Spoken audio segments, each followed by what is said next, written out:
Hello, and welcome to The Fool and the Philosopher. The Philosopher and the Fool. So, I don't know how accurate this is, because it's one adult case, and then there's some things backing it up, I guess. But, so I basically read this woman saying that after she was pregnant, she felt less gay during the period and afterwards. Like happy? No, like, homosexual. Oh, okay. Was she a gay woman? Might have been bisexual, because she obviously had a child with a man. Yeah. And then I was reading some of the comments and further studies on it about like how the hormone change can basically affect people and have controls on. And there's studies done on actual gay women of giving them certain hormones and them not being gay afterwards, and then also men lacking certain amounts of hormones. And if you change the balance in them, it can affect homosexuality. And a lot of the research on this is very hard to do because it's illegal, actually. In, I think, Canada and the UK, it's both illegal. And because it's conversion therapy? Yeah. Yeah. Yeah, like any study on this is illegal because it's conversion therapy. I was also thinking, so do you know about the comic book Invincible or the show? Not really. Like, I know there's that meme of the guy saying, think, whoever think, right? Yeah. Yeah. So That's about my limit of knowledge. Okay, so there's another meme from it, which is the superhero. He's basically like Superman, and everyone's weaker than him. He's pointing to his sons like, see what they require to do, have a fraction of what we have. Yeah, okay. It's the Fighter jet. The fighter jet is, yeah. So I was thinking about, my sleep routine right now is I set up a humidifier in my bedroom. I have windows open so like air can flow in.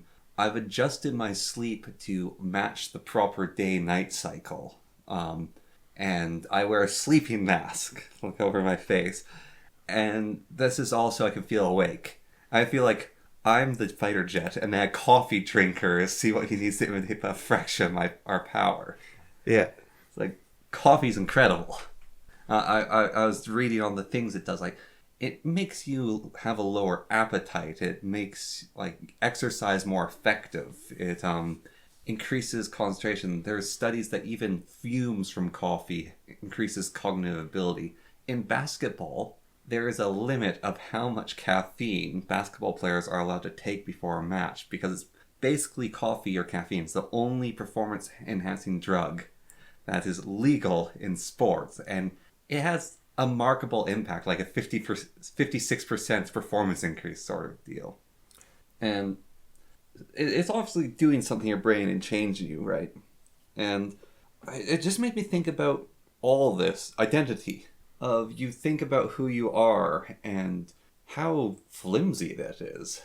So have you heard about with birth control pills, where if someone has been on them for years and years and years and they get married, and they say, I want to have kids, I'm going to get off the birth control pills. So they get off the pills, and then they're no longer attracted to their husband. Yeah. Because it totally changes who they view as a potential partner. Yeah, I didn't think to add that to the list, but that's another one that has that impact. And then you consider that That's a pretty big part of your identity is the person you're going to marry.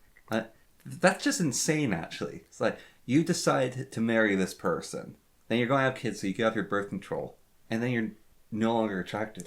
And water, like drinking water everywhere, is full of the birth control hormone because it's water soluble, so it washes out into the water. And I don't know if it stays throughout the water recycling process or not. I assume, I don't know. Based on the way you hear reports about it, it sounds like it's in the water. Yeah. But that could just be fear-mongering, right? Maybe they do, because like you think a basic distillation process would get rid of basically anything. You just evaporate the water and then catch it. Like it'll get rid of anything but alcohol, you'd think, if you did it that way. And and certain things that bind, but even then you can have filters then for smaller particles. You'd think you'd be able to cure most things. Maybe like certain poisons, pesticides. Well, I actually would have to look at if they could, how filterable out it is. That'd be an interesting thing to look into. Yeah, I'd be curious as well. It's kind of like how you hear that the mint in the United States did a test of, I don't think it would be the same in Canada because our money's plastic, right? Yeah. So it's harder to test this, I think. But in the States, they have paper money. And they tested $20 bills for traces of whatever residue they could find, right? Yeah. And I think it was like 100% of $20 bills had traces of cocaine on them. 100%. Yeah. I think it was 100%. Yeah, so even then we go further from the mass thing, which we all accept, though, like people taking cocaine to change themselves. And I think cocaine is what's that called? Skin. Yeah. It can be absorbed through your skin, so you can actually get. Oh wow, got a giant splinter in my finger. Yeah, what does that do to you? You know, you got. I mean, actually, seriously, Pain actually does do something. Yeah, you've got like stains, varnishes, and whatnot that gets in your blood from like just random splinters that you don't even notice you have. It's only on the top layer of my skin, so it's not actually pierced me, but still, that's there. Yeah, I think it is interesting, that argument of homosexuality is okay. We've talked about this before in a different context, but homosexuality is fine and an acceptable part of society because you have no control over it. But then we also ban conversion therapy, which is interesting because we're saying we're afraid that we do have control over it in a way. Yeah. Or you're saying that we want to ban ineffective methods, but it's like, why would you ban an ineffective method? Yeah. Just don't do it. It's like, well, it's a human right violation, like electroshock therapy. It's okay, then don't do electroshock therapy. Yeah. Like, don't torture people, but that doesn't mean you have to ban something that nobody's doing. So it actually does suggest, that classic George R. R. Martin quote: if you cut out a man's tongue, all you've done is say that show that you're afraid of what he has to say. Yeah. Oh, it's like that. There's a rule. I was just reading. There's this book I was reading the blurb or the foreword on. It's called Skull Wars, and the idea of Skull Wars is that there was bones dug up in BC or Washington. No, it was in Washington. Yeah. So they dug up these bones, like the state of Washington below BC, not Washington on the other side of the country. So they dug up these bones, and they looked like a Caucasian man, but they were 9,000 years old. Huh. And so the researchers are like, this is really cool. Like, did someone wash up on shore here? This is really cool. We need to do a proper investigation of this. But according to the foreword, which I just very briefly read, right? Yeah. It's illegal to do studies on the race of people. But it's like, you're not allowed to racially differentiate archaeological bones or something. So you're not allowed to. Why? It's a good question. And I find it odd. Like, it feels like a limitation that doesn't, like, I don't know if it's a law or if it's like you get exiled from the archaeological circles if you do it or what. Yeah. Because it does sound, just saying it out loud now, extraordinary claims, extraordinary evidence. Yeah. It is, I'll have to, like, I want to read this more. I was just browsing it through the forward to see if I should buy it or not. And I am curious because it does seem like that would be very important for archaeology to actually determine, because I know that they do gene sequencing of people that are alive, right? Like Ancestry.com and whatnot. So I wonder. Ancestry had some sort of controversial thing, which is basically they're lying to people about their origins. Oh, were they? Yeah, they were lying to people to make them think they're more diverse. So, like, you had a more diverse background. I wonder if that's... It's like a huge scandal. As I understand it, the way genetic testing is done is you start with a baseline of, okay, this gene sequence we know is from this region. Yeah. And then you get a bunch of people to be tested.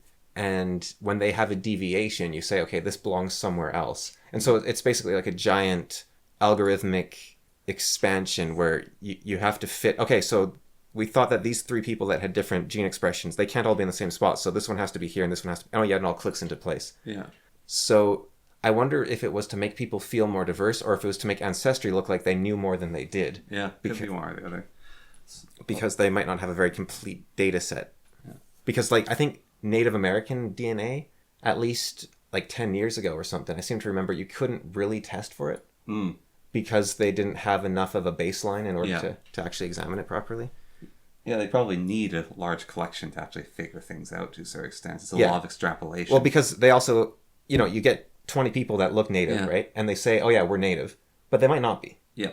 Some people, like, they might have a family story that's wrong, or they might have... They're Mongolian. They're Mongolian, or they've inherited none of their ancestors' DNA, because you only inherit half of each parent's DNA. Yeah. Which means you and your siblings can actually be genetically unrelated entirely. Yeah, and you and your cousin can be almost genetically twins. Yeah, how, or would it be 50% or would it be twin? So, because you and no, it would siblings, not twins. You can be your cousin, and you can be 50% can be siblings. Yeah, and you and your sibling could be twins. Yeah, but you and your sibling can also be completely unrelated. Yeah. Now the odds of that, there's like that is weird. You and your sibling could be twins without being born at the same time. Yeah, from a sort of you're not, because I think Well, yeah, I guess like fraternal twins, you are not the same because like identical twins, you're actually the same set of cells. Yeah. But otherwise, you're just born at the same time. Yeah. Actually, so well, you can be identical twins born at different times. Yeah, Yeah. because when twins are born at the same time, like fraternal twins, Yeah. they could actually be genetically unrelated if you think about it. Oh, they could be. Yeah. Like the odds are basically zero, right? Because you get half of each of your parents' genes, and there's millions of genes, and so you need one person to get 500,000 of the one, and the other one to get the other 500,000. Yeah. So you flip a coin like 1,000,000 times or 50 million times or whatever, Yeah.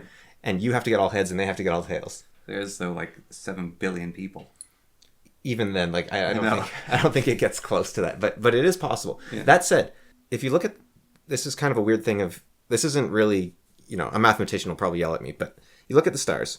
We have constellations, right? It's not a grid in the sky, right? Yeah. And if you look at the world record for highest craps throw, the woman threw like I can't remember. It was like 170 times in a row or something. Yeah. And the odds in that are like 1 in 500 billion or 1 in a quintillion or something. But she did it, right? Yeah. Because there's like 1 billion or 100 billion or infinite domains in which you can do unlikely things. Yeah. So you can't say for a specific domain, it's like you can't say identical twins, it's got to happen, right? But given every possible domain out there, there are some things that are going to be a 1 in quintillion chance. Yeah. And so I guess that doesn't actually say that there could be identical twins born, but because then we are choosing a It's specific. basically expressing it's not impossible, even though statistically it's impossible. Reality. Yeah, impossible things happen all the time in reality. Yeah. However, if you pick that's what it is. Impossible things happen all the time in reality, but if you choose a specific domain, it won't be that one. Yeah. Like if I say, oh yeah, identical twins, it won't be that one. If I say poker hands, it won't be that one. But but then you can do the reverse and say, here's an impossible thing that happened. What's a dream? Yeah, you can go looking for 1 in a quintillion. Well, people can tell you about them, right? Like they can, oh yeah, this woman got this craps throw. Yeah. Dream got that run in Minecraft that was like 100 billion times even more unlikely than that woman's craps throw. Yeah. Which it was, yeah. I think in the end it was determined that in the most, I don't remember, I didn't do any follow-up past that, but at least there was something going on. Yeah. It wasn't legit, but it wasn't necessarily his fault. Like it could have been he was using a training program and then he forgot to turn it off, and like it could have been something like that. But yeah, it wasn't a legit run. It turned out, so it wasn't a 1 in like 500 quintillion chance. But Yes. Have you heard of Andrew Gold? no, He's got an interesting past.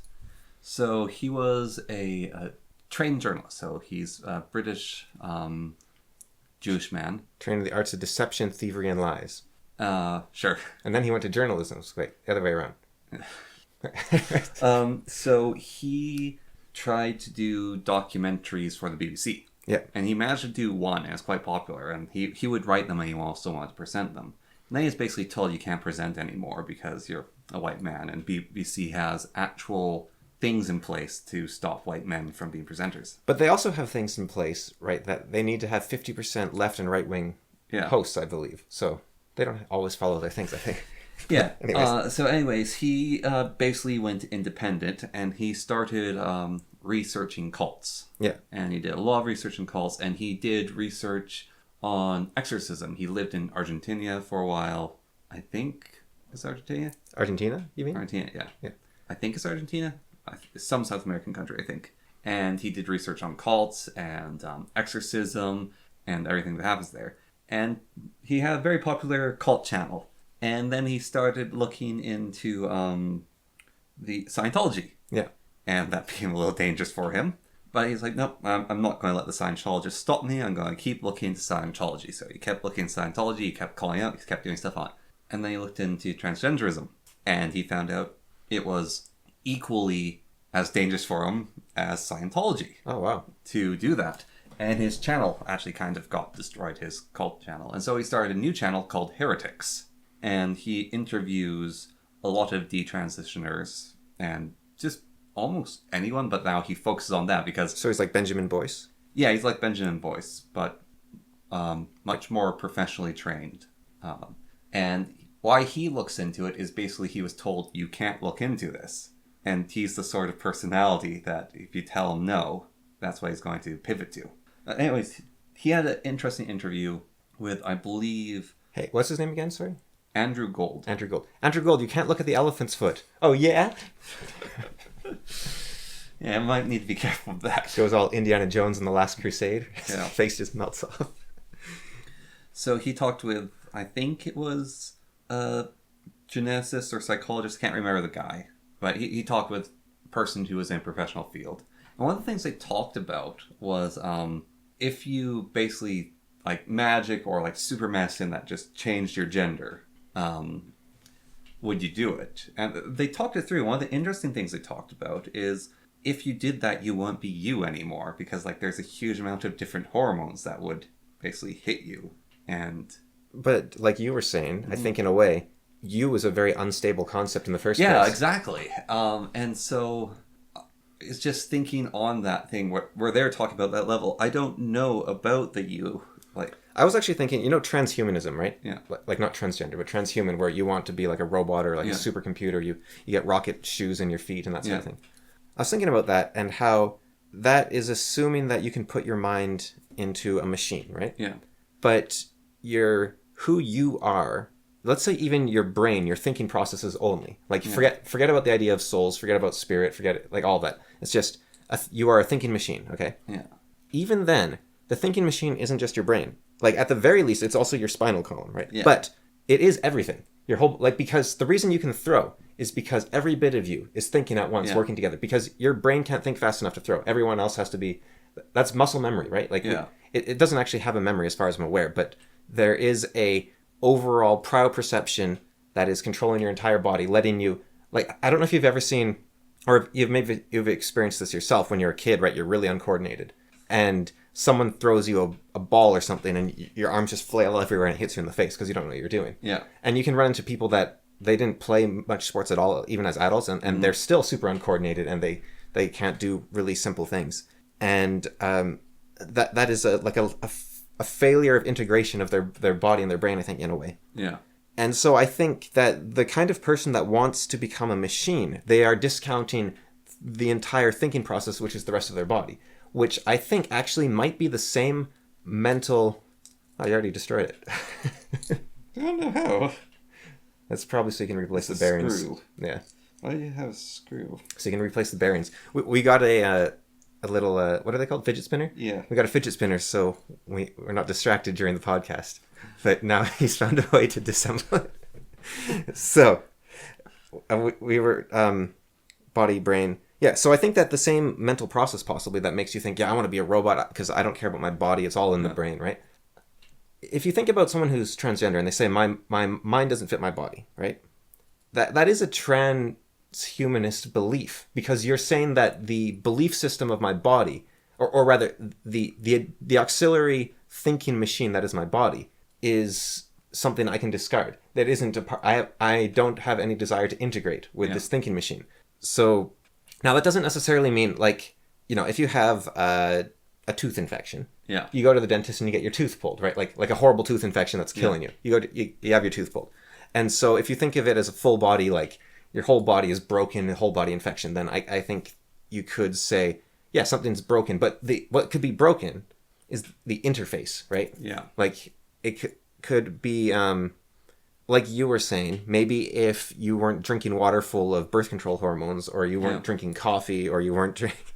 You see a lot of people, Courtney Colson, famous, I think we've talked about her before. Her big thing was that she switched to an all-meat diet, and she stopped being trans and autistic. I don't think we've talked about her, but... Oh, I wanted to have her on, actually, at one point, and I contacted her, and she... Oh, we did talk about her, sorry, yeah, you're right. And she was interested in coming on, but the problem was my health at the time, and everything worked out, so... But, and now she's, like... she's too popular for us probably now. She took off. But she's also, I think it's an important lesson actually that there, for the anti-trans movement as well as the trans movement. It's the same lesson. Because you look at her stuff and she's still struggling with all sorts of things, right? Yeah. And like mental problems and just life problems. And you look at trans people that are like, everything's wrong and so I just need to transition and sort my life out. And, maybe detransition, maybe transition, maybe it fixes that issue there, but there's all of life left over afterwards.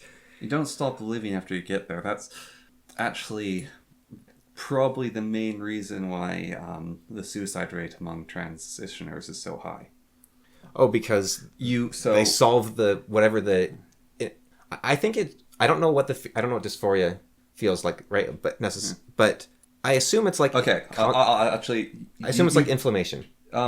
I can explain it to you perfectly. Like constant tingling of like I can give you a case where you've potentially experienced it. Okay. When you lost your front teeth. Okay. Yeah. That's hell. Mm-hmm. And you didn't have them, and it wasn't the pain. No, it wasn't the damage. It was this is missing. This is wrong. Well, in my case as well, it was disfigurement, right? Yeah. Like it wasn't just disfigurement on the level of like I lost a part of my body, but it's also the disfigurement on I now look a way that people will judge. Yep. People will look down on me because I look this wrong way. So if you're like some Chad that thinks you should be a woman, people aren't going to look down on you, right? Yeah. But maybe in your brain you're still thinking they are not looking on the me I want to present. Because my problem, like if I want to be a goofy gold miner looking guy, maybe I like that I lost my tooth. I'm like, yeah, now I look like a fighter. I've been punched in the, so maybe I'm excited. But you had But if I want to had the perception of who you looked like and who you are. If I want to be someone with nice teeth and sort of intellectual, and they see this gap tooth grin, then it's like, oh, I don't want to be perceived as that. Because like some people, they get a scar across their eyebrow and they're like, oh yeah, now I look cool. Yeah. And some people, it's like, oh my god, hideous. I'm gonna have to like do a little makeup routine every morning now for the rest of my life. So I think, and it also. Yeah, it would be how you view others judging you. Because, for example, me, I think scars look cool, like on people. I don't like scarification, I should be clear. Like, I don't like it when people scar themselves. But if someone has scars that they earned through stupidity or through heroism, I don't really care. I think scars look cool. But that doesn't really matter for that person, right? Like, if they think the scar makes them look hideous, then they're not going to care that I like... Although that could change it. I wonder. It probably depends on the person, right? Yeah. But... if you're like the Chaddington, like I said, and everyone goes up to you and you're like, man, you look awesome. No, because you want to be authentic, right? I guess that's the problem. You're like, but I'm not me. But on the other hand, I'm thinking like if you have a scar and you're really worried about it, but then the person you actually trust and respect and care about goes up to you and you're like, I like that scar. You're like, yeah. So So not quite the same, obviously, but somewhere in that line. Yeah. Because a scar isn't really authentic or inauthentic. And I guess you could say the same for losing your teeth. It's not like I'm misrepresenting myself with it. Anyway, it's not like... Yeah, but it's a complicated thing, isn't it? It's weird, though, isn't it, too? Because it's like, why would anyone judge you for missing your teeth? Like, It's not like you had... I mean, maybe I could have been more careful, but it's like, what control do I have over that situation, in a way? Like, it's not like I chose to have them knocked out or something. Yeah. And so they go up to you, oh yeah, look at this fool who... He's so uncoordinated. I mean, I guess they could judge you for being uncoordinated or something. Yeah. But yeah, so you're saying they cure their dysphoria, that feeling goes away, they feel more in alignment, but then they're still depressed and they're still anxious. Well, it's not even that they cure the dysphoria. So, what it is you are not healthy. Just straight up, you are not healthy. And you are looking for a solution. The solution to you is transition. It's expensive, it's difficult, it's painful. You go on this journey, you do this thing. You are going into chaos, so to say. And you lose friends along the way, you lose family along the way, you find new friends, you find new family. It's a whole experience. You doubt yourself. Yeah. You spend, I think... It's like 200,000 or something, right? I think, like time-wise, about 2 to 4 years if you do it in later life. If you're doing it as a teenager, I don't know, but let's talk about later life. So like you start at 18, so you end when you're 22 and you've got everything done. So you've gotten whatever surgeries you needed, you've gotten your face restructured, your identity, like your birth thingy. You ever watch skull reconstruction videos? No. Horrifying stuff. So you know how lazy plastic surgeons are? They don't like hold their templates against your skull where they have to cut. They drill them onto your skull so that it doesn't budge at all. So they get an exact cut. Yeah, so you go through some of the most barbarous things that people can do. Yeah. And then a lot of the time they just leave the screws there. They don't even take it, like, it's So what, you're a space marine now? You can get the black carapace attached to your body? Yeah, like there's a lot of surgery leaves a lot of stuff behind. Like it's kind of Where's my wedding ring? Actually, well, that sort of thing. But I mean, like actually on purpose they leave a lot of stuff behind because it's more in their mind, anyways. It's more harmful to take out the pins holding your arm together. Yeah. Yeah. So you go through all the processes. Yeah, and so you're done. You've made it. You're at journey's end, and you don't have a battle anymore. There's nothing left. You're done. So that was driving you, and now it's not there to protect you from everything else that you have to work with as well. Yeah. And so you have 3 options. You detransition so that you have another battle. You have 4 options then. And then when you've successfully detransitioned, you have to transition again. Yeah, so detransitioning is actually continuing the story. It's continuing what if you just like keep on, off, on? Some probably do that. Yeah. So that's one of the options. You just get even more extreme surgeries to keep it going. It's not the extreme like this. So I guess we could take the detransition, extreme surgeries, or you go into situations where you will be combative. So you go to a locker room that's not right, and you're combative with it. You go to rallies. You become an activist. You become an activist. So you keep the journey going. So yeah, there is 3 options. So you keep the story going. Yeah. In whatever way you do that, either being detransitioning. I don't know the percentage of detransitioners who are doing it as to keep the story going, but it's probably a significant number. I saw Daisy ASMR, the baby. I don't know what she does, but she's a detransitioner, right? Yeah. And I hope she's gotten better now because like I watched her for like a couple years on and off, just morbid curiosity, right? Yeah. Because she was like a trans man, and then she I didn't see her when she did that, but I saw her detransition video where she's like, okay, I've detransitioned now everything makes sense. And then like a few months later, I've fully accepted God, like 100%. I am now like the most devout Christian you've ever seen. Like there's no way people could doubt. Everyone, like atheists are all liars. Yeah. And then like, 6 months later, she's like, yeah, I'm losing my faith. I don't know. It's just this continuous, like the next big thing that'll fix me. The next big thing that'll fix me. Yeah. Yeah. So, there's stopping playing, to euphemistically put it. Right. And there is, I don't know actually the numbers on this one either of just, okay. Just accept it. And then the Buddhists keep living. Like maybe Blair White is a case that has done that. I don't know. But like there's probably an amount of people that have just kept living. Even you look like people like Buck Angel and Blair White, right? Yeah. Like Buck Angel especially. He's falling apart. Like I don't know if you've heard him talk about it, but like his bones are dissolving and like his liver failed and like his kidneys, like his organs are failing and his bones are falling apart. He's got arthritis everywhere. Yeah. And because he was one of the very first people they ever did this stuff on, and so they were experimenting with crazy stuff. And and I don't know if you've ever heard him talk. Like you see that famous picture of him back when he was an actor, right? Yeah. And he looks like this ripped dude, and you're like, okay, that's a ripped dude. But if you actually see him on a video, he's like 5 feet tall. Yeah. And he looks like a little like gnome. Yeah. He doesn't, and he sounds like super high pitched, and he's like, and so he isn't like that pitch. You can take a picture that makes you look like whatever you want, right? Yeah, that's a whole other kettle of fish for the taking pictures. Is you can take pictures to change a lot of things, especially if you're good at photography, to create angles and stuff. Yeah, you can make yourself look skinny. You can, then there's like this whole feedback thing with taking pictures of like trans people taking pictures to give them the best angles.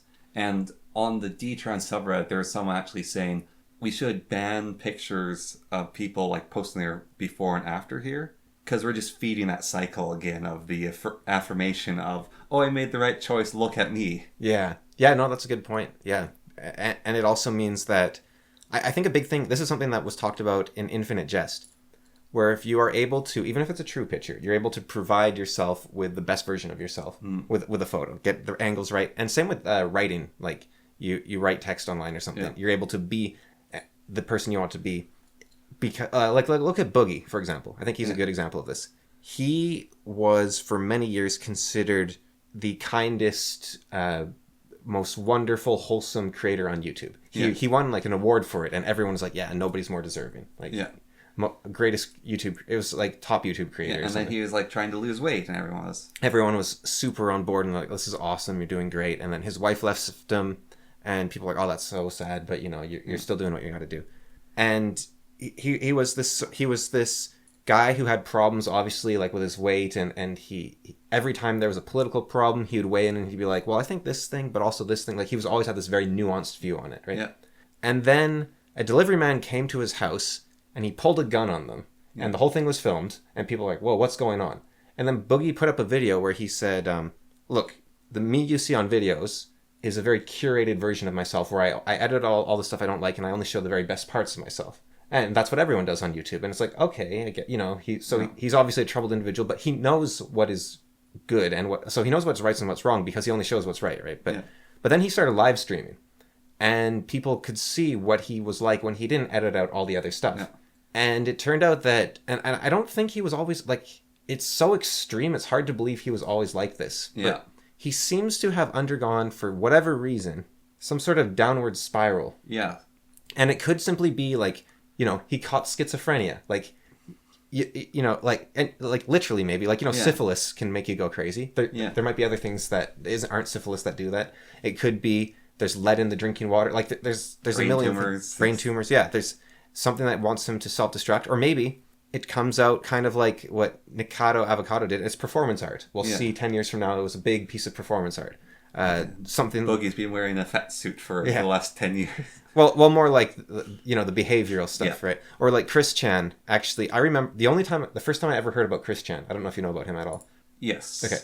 So the only time I ever heard about Chris Chan, because he was famous in like 2009 to like now. He's been famous for a long time. But first time I heard about him was in 2015. The only video I ever watched of his was the one where he's like, yeah, no, it was all an act. I was just like, he's walking down the street. He looks totally normal. He's got like the tattoos on his arms, and he's got the hat. And he's like, yeah, no, it's all a character. I'm decided to retire the character, and that's it. So I was like, oh wow, so this guy just pulled off a big troll. Cool. That's all I knew about him. Yeah. Well, even I think someone who's also very much looked at this thing of the performance art and acting and got driven insane by it's J-Reg. Yeah. Well, and J-Reg recognized he was driven insane by it. Yeah, and I'm not really sure what J-Reg. Well, that's the problem. He's so irony poisoned, you don't know if he's honest or not. Well, it's more like, I don't know if he's in trouble or not. Yeah. like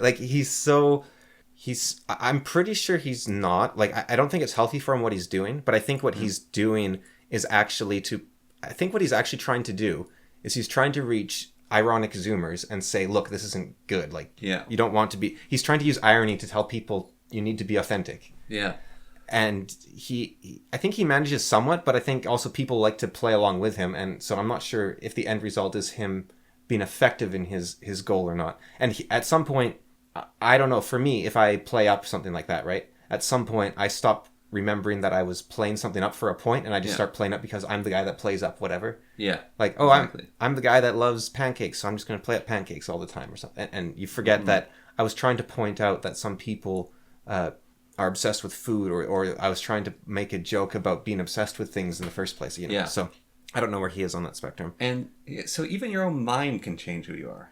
I'm not like, to a degree, yes. To a degree. But I think that personally, I think physiological sources are basically the source of everything. Like, and the extent to which your mind affects the rest of you is that in which it allows you to engage with the physical world. So, like, you know, if you use your mind to keep hitting yourself on the head with a hammer, then it's going to change your mind using your mind, right? But I think that the effect was actually the hammer hitting your head. So I think, like you were talking about caffeine, and you were talking about how you do these million things. There's so many, like, fungi are the most absurd things on the planet, right? So it's just, there's the trope of the mushroom scientist or the mushroom wizard who's absolutely obsessed with them. But you just made me think of that. It's like, they're everywhere. They're so powerful. They are, though. They're like the most powerful living beings on the planet. And is it a coincidence that a nuclear bomb makes a mushroom cloud?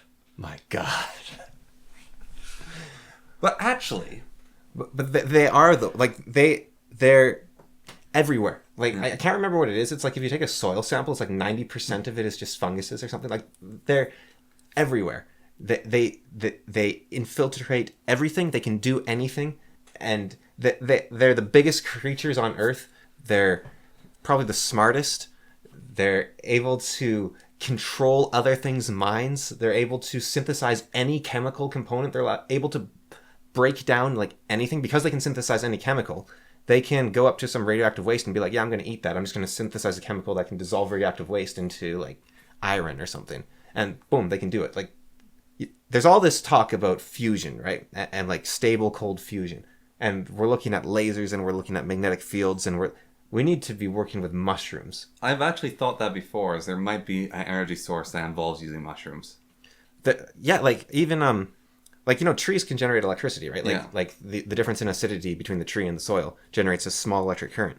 So a mushroom could maybe, like, mushrooms, there's impossible mathematical problems, like the traveling salesman problem, and like packing problems, right? But the thing is, and the best way to solve them is to just brute force it. So you do like a bajillion calculations and you get an approximate answer. And that is basically the use case for quantum computing. Because quantum computing, it's actually been proven again and again and again to be slower at most things we use computers for now. Like, it's actually not as good as computers we have now in most ways. However, for brute forcing things like packing problems and traveling salesman problems, it's kind of the answer, because it can calculate, I think it's like an arbitrary, it's as much space as you have on the drive at once, for the same cost as calculating one problem. Yeah. So if your computer can run, it can calculate like a million things at once for the same cost as running one thing at once. So you get a quantum computer, and you can revolutionize subways. You can revolutionize how you outfit rockets. You can revolutionize production lines, or you can grab a slime mold and you can tell it to do it, because they can already do it. You just put a little bit of food and say allocate your resources properly. Should we try to make cyborg mushroom computers? Well, I think, you know, like the cyborg part, like, you're just downgrading the mushroom. Just stick a big old mushroom on your desk and well, no, the cyborg is so we can interface with it. I think that's like, I think the problem then is us, and so we should be replaced with mushrooms. So you just stick a mushroom on a desk and you put another mushroom in the chair, and boom, streamline society. So your utopia is just like this mound of slime mold. I was more thinking it's like a abandoned gnome village where it's like there's mushroom houses with mushroom furnitures, but you ever think, you know why all the fairies, they live in what are they called, the agaric mushrooms or whatever, the spotted toadstools? Yeah, it's because the toadstools are running society, and they determine that the best way to interface with them is to live within them and receive orders directly from them. Yeah, so our environment's kind of crazy as well. Yeah, so going back to Mr. Gold here. So he's been interviewing trans people, and he's been finding that it's like a cult, right? Yes. And if you dig deep enough in the cult and you look for the masters of the cult, mushrooms all the way. Mushrooms at the top. Not really. Yeah. Well, so here's one of the problems, and it's actually interesting with that. So I read a book about cults by a different Jewish man who has also the last name of Gold, however, it's like Gold with something, like Goldsmith or Goldberg, I can't remember. Right. Or this is just Andrew Gold. Why are all the Jews researching cults? Are they trying to form something? Well, actually, so with Andrew Gold, it's because there are Jewish cults as well. That's one of the things he came across. And there's some creepy ones, yeah. So for the guy who wrote the book on cults, he found that cults target older single Jewish women because they're an easy mark for cults. Weird. And so, like, that's where he started, is basically a cult to target his grandmother, I believe, while she was in a nursing home. I also want to point out something important here. This is the J-Reg moment again, right? You read 2 books on cults, both written by Jewish authors, who at least one of them is concerned about the effect on Jews, right? Yeah. That actually is, like, not a data point at all for Jews writing about cults, right? Like, you need to take a random sample of all the books on cults and see how many of the authors are Jewish. Yeah. Because that is just availability heuristic right there. Yeah. And so I'm not saying you did anything. That it was just, I'm pointing out the joke I made. Yeah. Because, you know, it's funny to make the anti-Semitic jokes, right? Like, I think they're right on that edge of, like, where humor lives, right? Yeah. They're not like just seriously talking about the ways you're going to kill someone without any jokes and go like that's not humor, right? But it's something that's horrible enough that the joke is that you are making this assertion. For me, it's if I had a nickel for every time I knew about a Jewish researcher with last name of Gold, Yeah. I'd have 2 nickels, which isn't much, but strange to happen twice. Well, a lot of Jewish people have the last name of Gold because they were descended from bankers, right? So that was their job. Yeah. So, anyways, But yeah, can I just finish that quickly? Is that it's fun to make the joke, and I do it for a reason, which most of the time, which is to point out that you can't actually make these leaps in logic. However, sometimes I just do it because it's funny, and that's the thing we do on the podcast is we make the Jew jokes now for some reason. I think that's mostly you. Yeah. Well, it's a team effort. I think it's mostly you. So, like 50-50, but if it ever becomes that I'm just reflexively doing them, which I think I do sometimes, then you start slipping into the boogie territory or the J-reg territory, and you actually start holding you're up at night thinking those Jews are out to get me. I got to do something. They're digging through the floors, and then you say they are digging through the floors. Yeah. So, anyways, back to the cults. Yeah. So one of the problems with cults is cults have been categorized as they need a strongman leader, basically. Not a strongman, but they need a central leader, which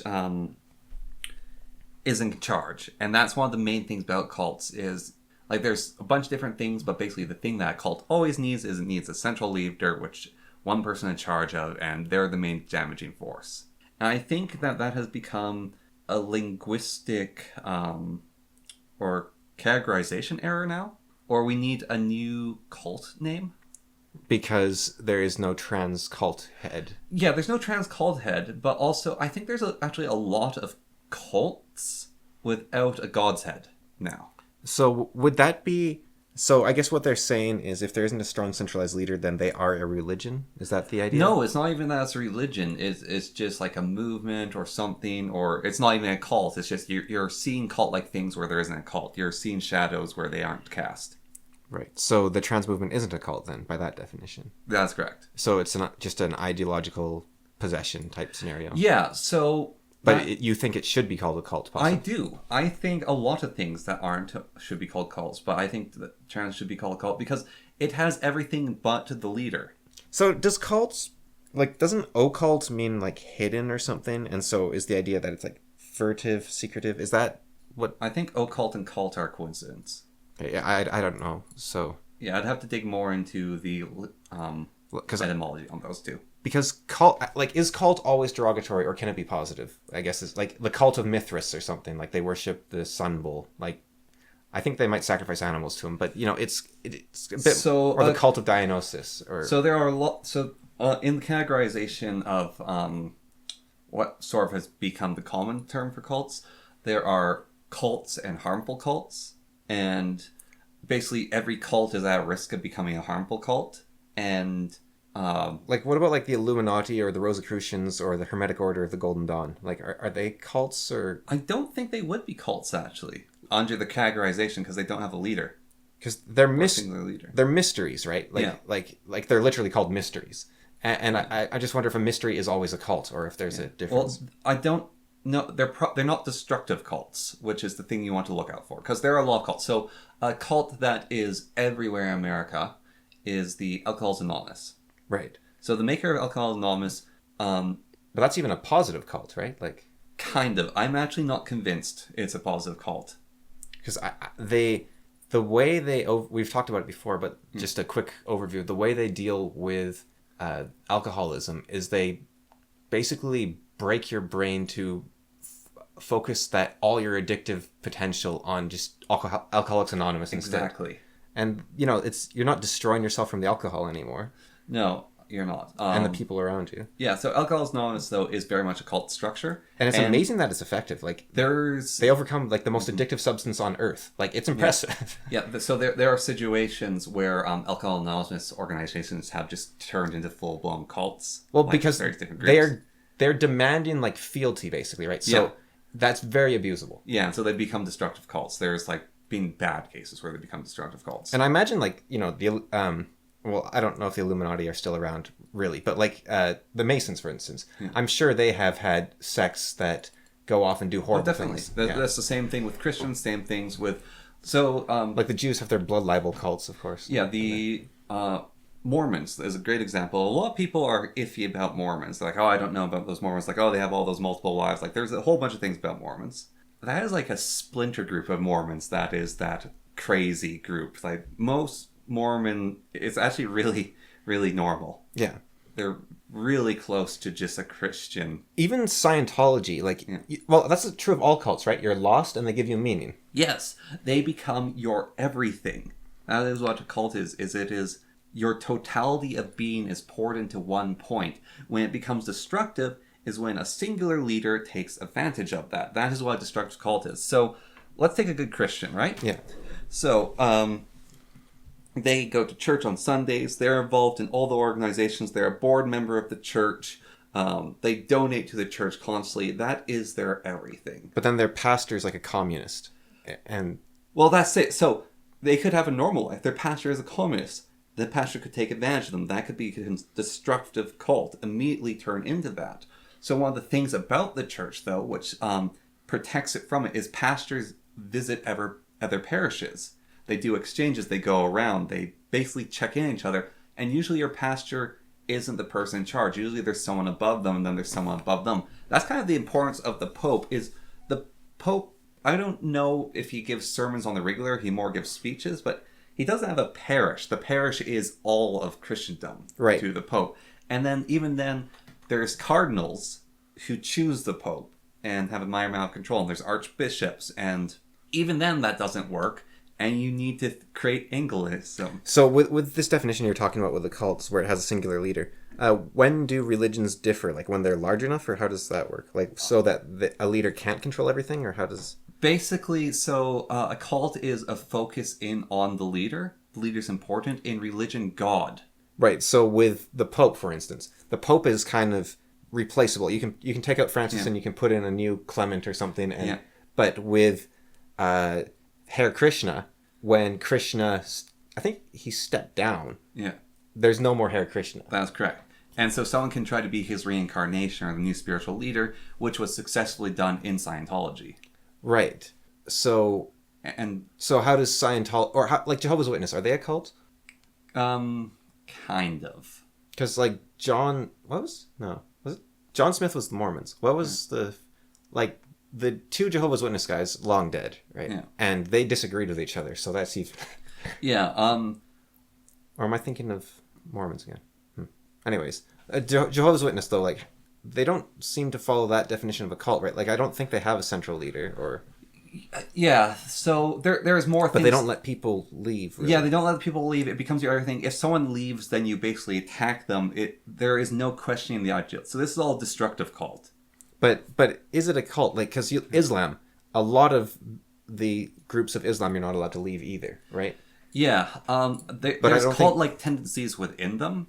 That's the problem with categorizing things. That is actually a problem with categorizing things. Is there's a lot of similar behaviors, various different things, and so the destructive cult is what the book called it, because he recognized like Alcoholics Anonymous is an organization. Like one of the other things that so during the time I was reading this, one of the group organizations he pointed out that was a cult is the Mankind Project is a cult. Right, which is like a... And I was going to the Mankind Project for a few meetings during that time. And that's like a men's help group, sort of? Yes. Yeah. And he basically pointed out that it is a cult.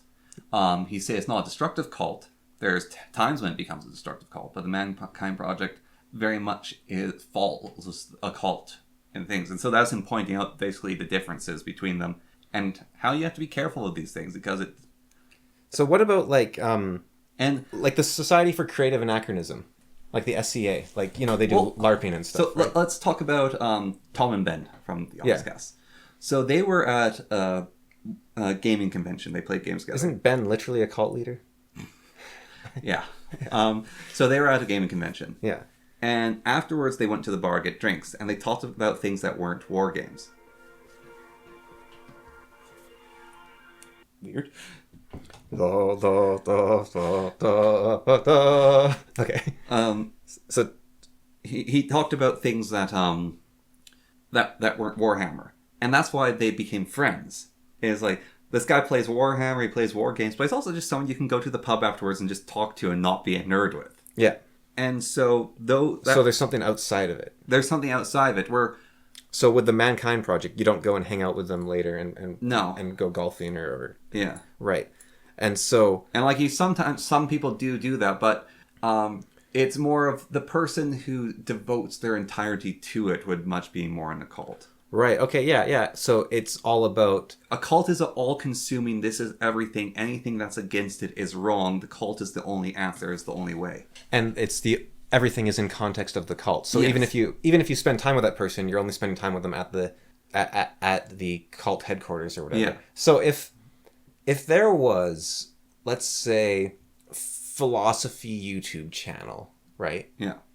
That there was a commenter, always had super insightful comments that you're always like, oh, wow, that's really interesting, right? Yeah.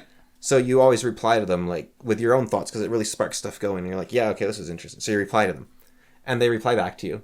And every video, like there's one or two back and forth on those videos, right? Yeah. So you form this sort of bond of we are intellectual peers. This happened before YouTube where people would just write letters to each other, right? They'd be like, I read your books. I really like this idea.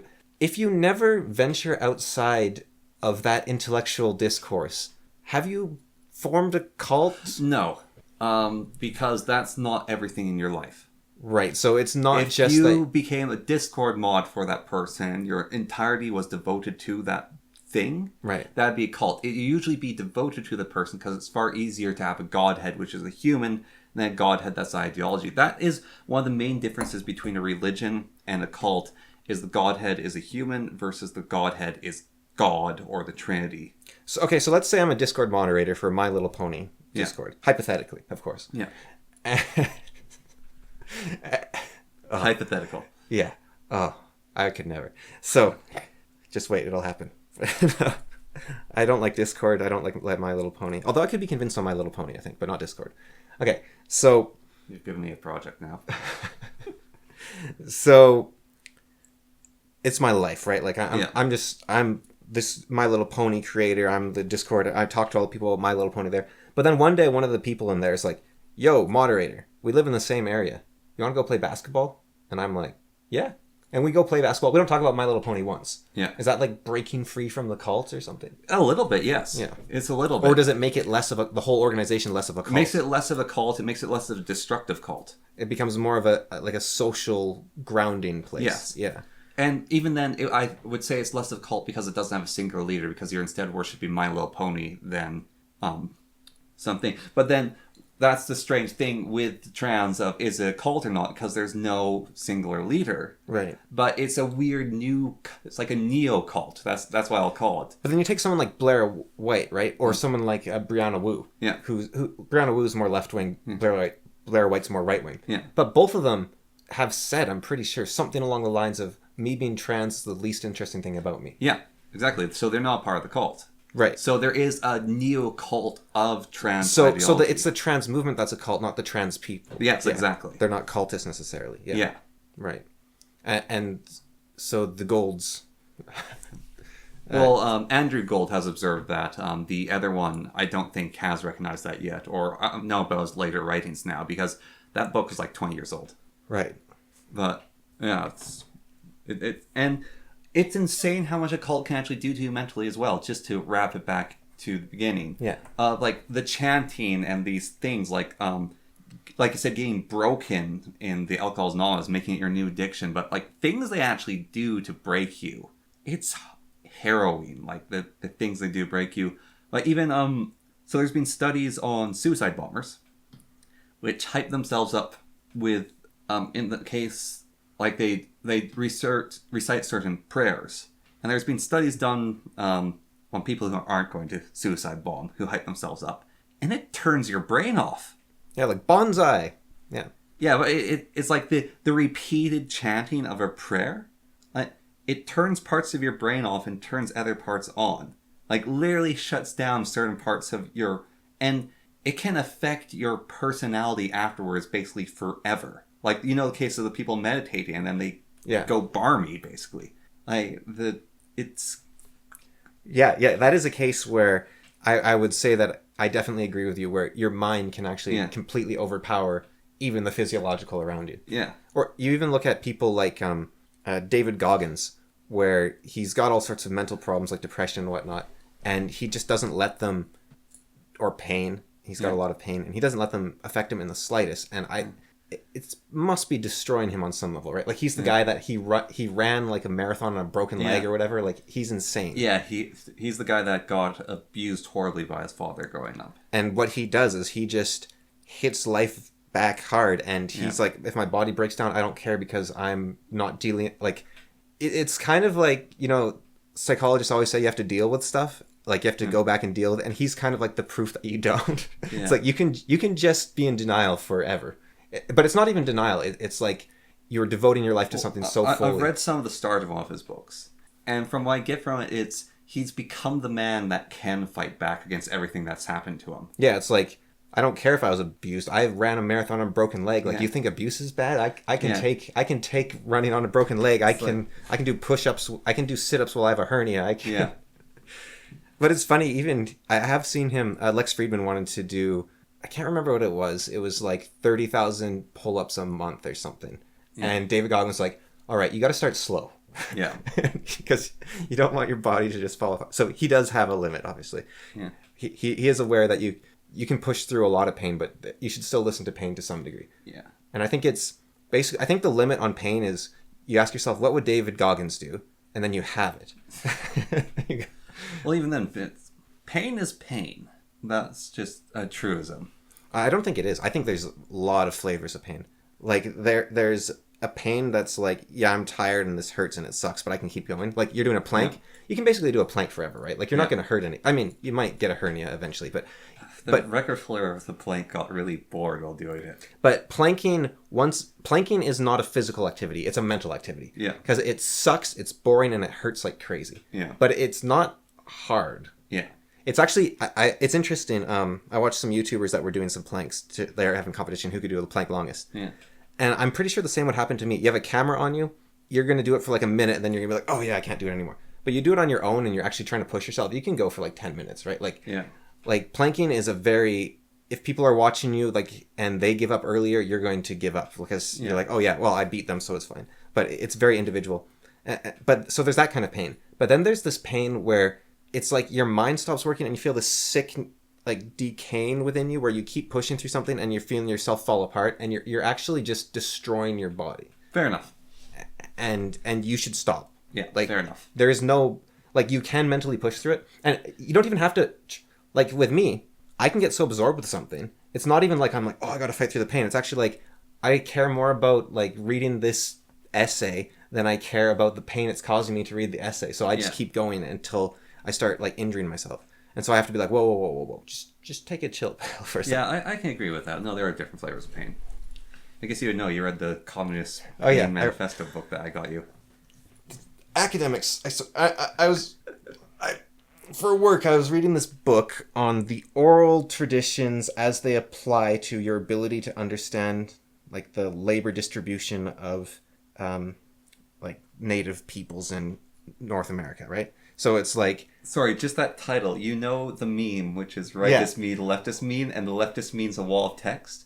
The length of that title made my brain power the down. actual title of the paper is it's Oral Tradition as History. But it's a deceptive title because it doesn't talk about oral tradition at all. But he quotes Marx. Like, he cites Marx a whole bunch of times. He's like, okay, so to simplify this process, right? So I want to see if their work process from 1850 to 1970 changed. It's like, okay, that's an interesting question. Sure. It's like, okay, so to do this, I'm going to invent 12 new terms that are like each like 16 letters long. And then I am going to break down the work step into diachronic work, into synchronic work, and then I'm going to check out the relation, and then I'm going to break down each work phase, and then there'll be material appropriation and material exploitation. Now, these are different because it's like, you could just use the words that already exist instead of making up your own terms. You want to coin a term, though, and then have it become used in the common zeitgeist. He never states a thesis in the whole thing. Like, he never states his thesis. He's just like, all right, now you might think that this is pointless to do, but I'm going to do it because it will be very important later. Why will it be important later? Why would I think it's pointless? Why? And okay, let's say you're correct. Why did you say all that? Why didn't you just get into your method and method? It's like you're trying. You know what it is? When I make a mod guide, I feel bad if the one step I had before doesn't lead into the step afterwards. And so sometimes I say, all right, we're going to do this now. It'll come into play like a few steps down the line. But like, I need you to just bear with me here. And it turns out to be cool at the end. And I feel so bad about doing that. You know when YouTube... Now, this is a very minor problem I have. And I've done it myself. But you know when YouTubers say, like, okay, let's just jump right into it. It's like, you could have just started instead of saying, let's jump right into it. Yeah. Now, from a human perspective, your mind actually needs a moment to engage. So that's a transitional phrase. Yeah. It lets you actually begin, right? But you're writing this essay. You do not need a page of justifying why you're going to do your methodology. You could just start the methodology. In the latest video I made, I actually said I had my intro that I recorded, and then later on I was like, I don't think I did a very good intro, so I did a new intro explaining this is what the video is going to be. Then when I was cutting it, I put it at the front of the video like a little afterwards, and listen to this. I show, don't tell, and I just deleted that 2 minutes of saying what I was going to do. It's like, they're just going to watch me do that. I don't need to tell them that that's what I'm going to do. And it's funny, the solution a lot of YouTubers use now is they put a preview of their video at the start, right? Yeah. Which, you know, for YouTube, it's not a bad idea because then you're like, oh, this is what I'm getting into. Yeah. But it's funny because I don't know if you've done this, when I look at my metrics, I had this video, it's a white versus white combat. Yeah. I think I told you about this, where the first 2 seconds was just me loading the map. Like I press the load button, the map loads, and then it's the video. Everyone left. Yeah. Like there was like 100 people watched, they all left before the loading bar finished going across the screen. Yeah. And I was like, oh, so just like trim that, and suddenly people are watching the actual video. Yeah. It's amazing how quickly people will lose attention. So, well, that's the thing. I'm a tutorial YouTuber, like on the main point. Yeah. And there's this whole thing of like the Indian Chad tutorialer versus like the European thing. And it's like, what's up, guys? Yeah, it has the intro, talks about all the things. And then it's like the Indian's like, all right. So what was it? It was how to copy something. So the Europeans like 15-second intro, all this stuff. All right, so we're going to press the control button. Now the history of the control button, then the Indian press Control C, Control V. Press Control C, please. Always very polite a lot of the time too. Yeah, and so I have this thing where I don't want to enforce I don't want to put too much into my tutorial, but I want to have enough so it's actually entertainment. Like my tutorials, I actually want them to be entertainment. You know what drives me mad? Channel I've never seen before. Right at the start of the video, right? They're like, if you like this stuff, please like, share, and subscribe. And wait, why would I have no idea. Like, I don't like it when people ask me to do that in the first place, but at least if I've seen the video, I'm like, okay, they're reminding me to engage. But with this, I'm like, I don't know why would I care about you? Why would I like this video? Tell me if this is passive aggressive or just passive stupid or whatever. So in my latest video, someone basically told me, it's like, I didn't know you had a Patreon. I was like, yeah, I do. It's like, why do you never show it? So it's in the description of my video. It's like, if you tell people about it, they might actually look at it. And so what I did is there's one part of my video where I go underground to show something off, and I made Patreon's logo embedded in the wall in Minecraft. And I just don't measure. Like, I look at it, but I just keep talking to myself. And then when I leave, there's a different point where I'm flying along, and in the sky, I have subscribe written in blocks. I just fly by it and I don't acknowledge it. I think it's probably passive something. Yeah, I don't know. Patreon, I think, is an interesting one because, well, it's... Look, I have talked about how I don't like the like, share, subscribe, all that. But I do have to admit, like with Patreon and even the subscribe, what you are saying is, look, this is my job. This is how you support me, right? Like, it's kind of a what's that saying? It's like a guy, well... friend's dad told me, well, he didn't tell me, but he, saying he had was that you go into biology, you're not studying animals, you're doing politics, right? Like there is a bunch of paperwork that comes with any job. Yeah. Like if you were a painter in the 1500s, you're going around from noble to noble looking for a patron. Yes. And if the patron is like, I'll support you, but I want my face in every painting, you're going to put his face in every painting, right? Yeah. So it's kind of like, it's part of the... It's part of the landscape in a sense. Yeah, there's a kind... I think personally saying, hey, I have a Patreon. Yeah. It's here. There you go. I think that's totally reasonable. Yeah, I also did that on the end video. I actually pointed out, but I just had the little image. The like, share, and subscribe, why that one gets me more, I think, is because it's like, I know how to use YouTube. But, maybe there's... Didn't ProZD do that one time where he's like, what, you could like and... I could press the... He's done multiple things on that. Yeah. But...